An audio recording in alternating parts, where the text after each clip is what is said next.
At samantala tanggap tayo ng isa pang report. Dental and Medical Mission ng Go Share Philippines. Dinagsa ng higit sa 600 benepisyaryo sa Bordeos, Quezon. Magdedetalye ang ating Calabarzon correspondent. Alae, Jernarit, Iratsada mo! Madaling araw pa lamang ay dagsa na ng napakaraming mga taga Bordeos, Quezon ang nakapila sa Municipal Plaza para sa libreng bunot ng ngipin, pustiso, check-up, gamot at meron pang grocery items na ipinamimigay ang Go Share Philippines sa pangunguna ni Sir Noel Gonzales, katuwang ang lokal na pamahalaan sa pamumuno ni Mayor Gina Gonzales kasama si Vice Mayor Romulo Puti Avila at iba pang opisyal ng pamahalaan.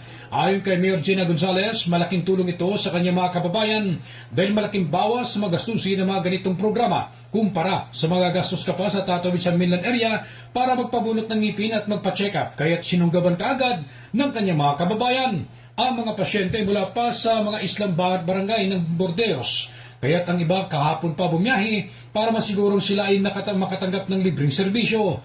Pinasalamatan ni Mayor Gonzales si Quezon Governor Dr. Helentan at ang Go Share Philippines dahil sa walang sawang tulong at suporta nito sa mga taga-Bordeos, hindi lang sa panahon ng kalamidad, kundi sa panahon ng pangailangan para sa pangalaga sa kalusugan. Ito po ang aking isang pangarap sa ating mga kababayan na mailapit ang mga serbisyong medikal na hindi po alam po natin na mahirap ang pagluwas sa ating pong bayan at ito po isang paraan upang magkaroon po tayo ng malusog na pamayanan at gayon din ng malusog na mga mamamayan. Ayon naman kay Sir Noel Gonzales na siyang founder ng Go Share, ay prioridad nila ang mga malalayo lalo na sa mga liblib na lugar. Sinabi ni Gonzales na nitong nakaraang araw ay nauna ang grupo ng Deseret Foundation na kanilang mga volunteers ng Go Share ang libreng check-up sa mata at salamin, kaya't all-in-one ang naturang aktibidad.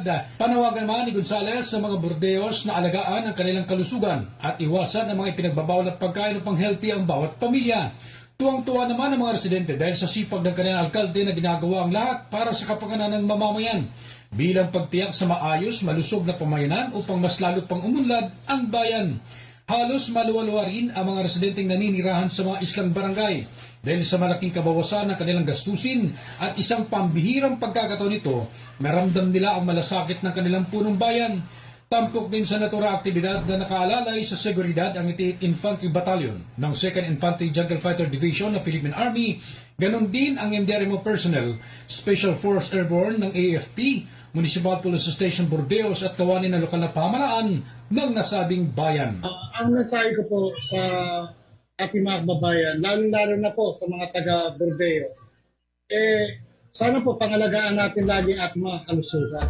So, kami po, dito sa Go Share, kasama po ng aming mga partners, tuloy-tuloy po magbibigay ng serbisyo pang kalusugan, medical, dental, even surgery po, libre pustiso, at kakatapos lang din po dito ng aming cataract operation, cataract region, and reading glasses po na migay din po. At yan ang ratsada ng buhay naman ng balita mula sa Calabarzon. Ako si J.R. Narit, nag-uulat para sa Infinite Radio 24 Iba!